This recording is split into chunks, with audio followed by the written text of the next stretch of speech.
Hey, what's going on, guys? My name is Michael, and this is John. We are some local Kansas City real estate investors. How's it going? Hey, good. Thanks for having me on tonight's chat. Oh man, it's always fun having you on board. It's good. That's the funniest stuff we don't put on air, but it's slowly coming. All right, we're getting better with the camera and technology. No, it's about not offending the crowd as much more and more. But we only spit out our honest opinions, so everybody's looking for that though, right? At the end of the day, not anything fake. So they come to you for the real stuff. The truth, only the truth. Yeah, so we were just talking about the topic of this video, and we thought it'd be fun to spend like 20 minutes or so just talking about our experiences with apartment syndicating, capital raising, maybe some truths behind it, just our experiences, and maybe that'll help out other capital raisers or potential investors that want to take part in it. They just kind of know what's on the other side of the coin. As a fundraiser, that type person. Yeah. So let's go. I love to talk to you first, John. Let's say, let's just say one. Let's start with one thing that you stands out to you for capital raising that you want to say. Well, like we were talking about before, obviously it's been difficult to meet, face to face with a lot of people due to this pandemic thing. Virtual is always a start, especially if you could do it through a webcam. Voice is one level. Obviously, visual is another, and then third, you're getting out there to meet the person. But one thing that we've discussed is that relationship building, and that's something that takes time, a lot of meetups, maybe even meeting your colleagues, obviously references, past deals, what they see right now online through LinkedIn, your Facebook, your current status and your efforts in the real estate community. So I think that's maybe a topic we could start with, how we personally build that relationship and that trust with potential real estate investors, or people just looking to invest in real estate that are in a W-2 now. So maybe let's go into how you've gotten some of your colleagues interested in real estate investing, because I know a lot of them aren't investing in real estate to the point you are, but obviously you've intrigued them to get into a deal before.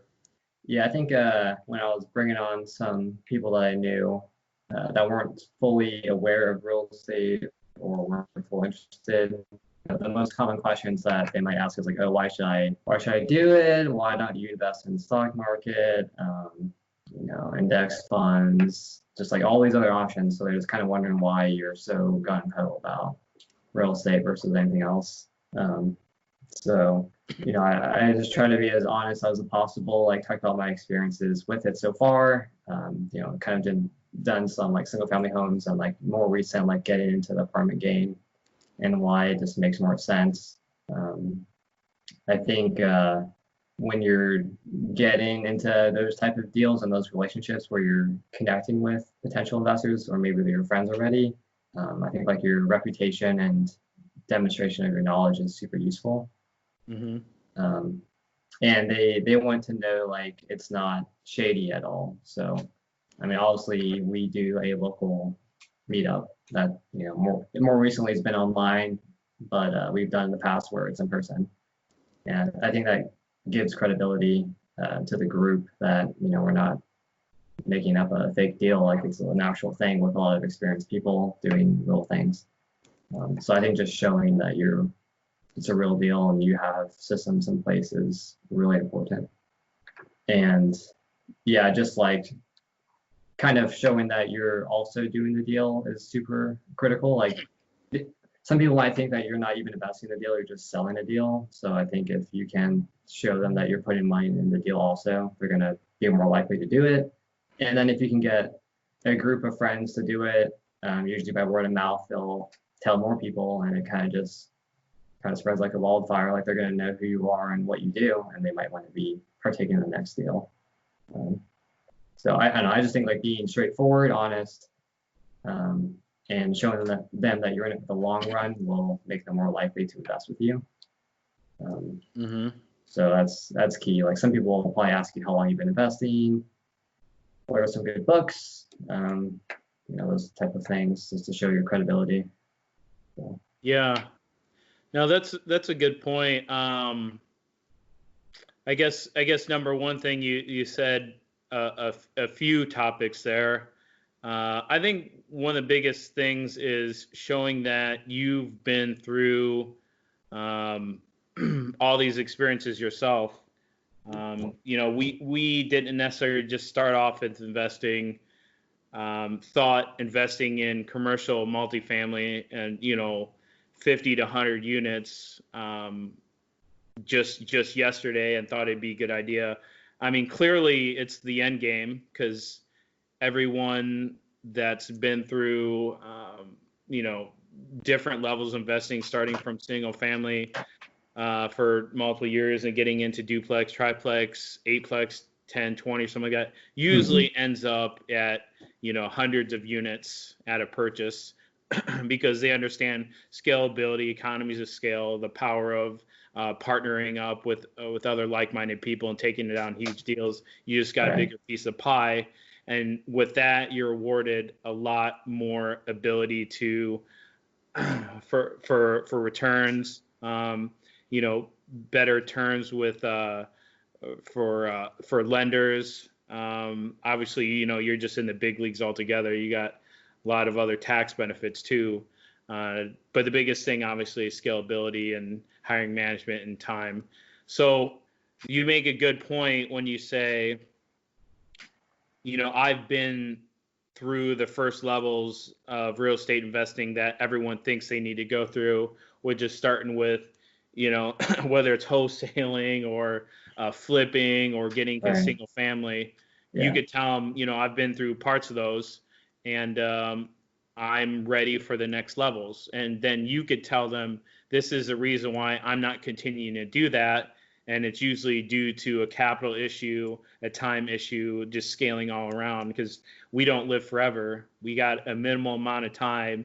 We need to compound our money as fast as possible, with obviously mitigating risk too, because at the same time, we could gamble our money, but the likelihood of that coming out is obviously very poor. So we take a calculated risk, and this is where we invest. So yeah, that's the main thing. It's kind of like for me, there's a lot of new real estate agents and realtors on board, but like, why would you hire someone that doesn't own rental property themselves, or just last year who was, I don't know, working in retail? Or I'm not saying you can't ever make a transition, but for people just to jump into a field and automatically think they could do, this type of work it's totally different from someone who's been in the trenches,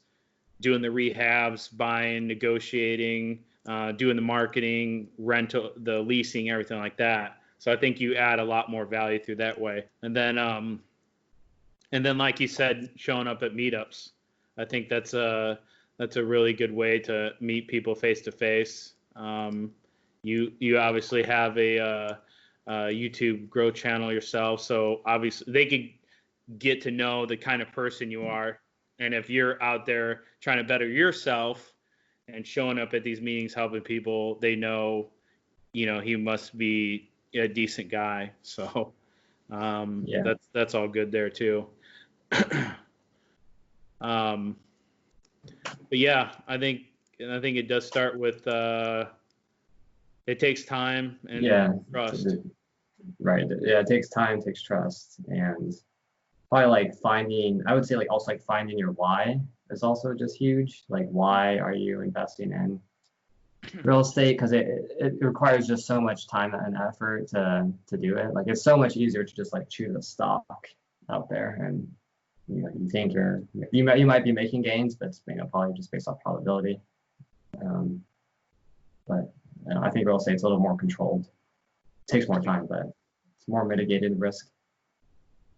No, I agree. I mean, there's multiple benefits too, because you obviously take part in, your yearly depreciation. You got your appreciation on the property. You got your cash flow.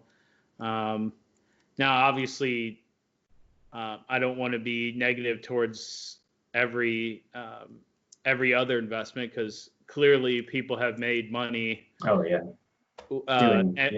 Doing everything. Yep. Bitcoin. But I think it should be a sizable portion of your portfolio, especially if you want a little bit more stability. And if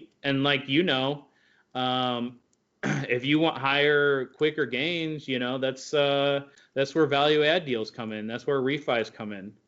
You don't have to buy a Class A unit that cash flows from the start. I would like to get us all there, and I think people will naturally want to gravitate to those cash flow deals when we get older, when we don't, where we don't want to worry about that stuff. But right now, we're just trying to value add them, refi them, compound that money, and then get into another deal, multiple deals. Yeah, that would be ideal, and then we can just kind of coast and do other bigger deals that are a little more conservative. By then we'll hopefully have enough money to just be stable, which would be nice.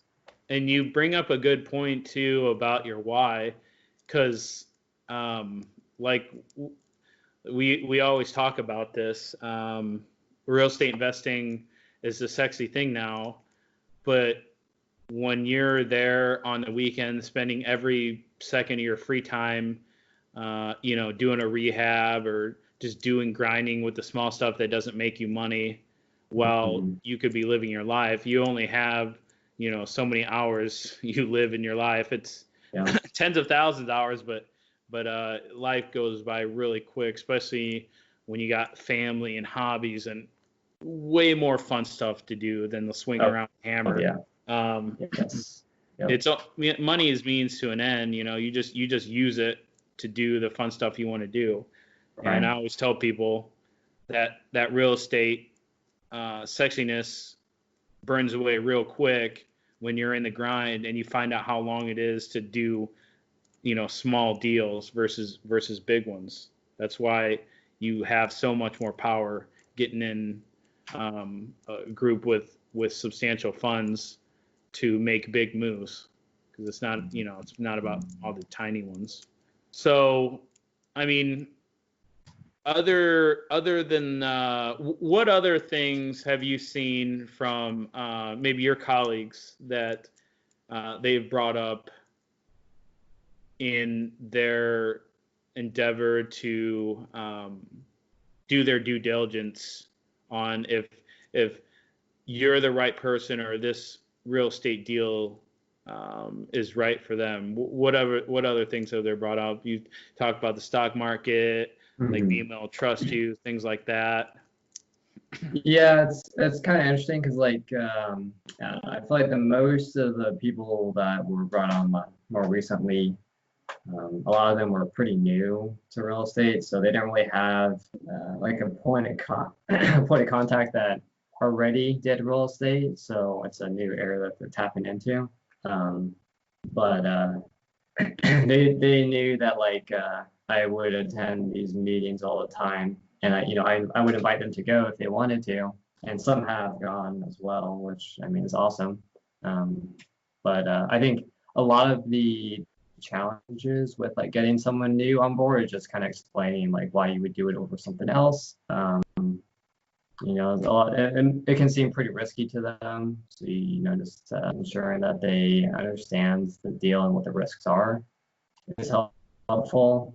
And if you can talk about like maybe past experiences, they would be more keen to do a deal with you. So you're saying, you know, obviously it's a multitude of things that they bring up, but in the end, you know, they obviously feel comfortable with you, just because of it's mostly a time or experience thing or a mixture. It sounds like. Yeah, I mean, it's like it depends on how you how you answer the questions they might have.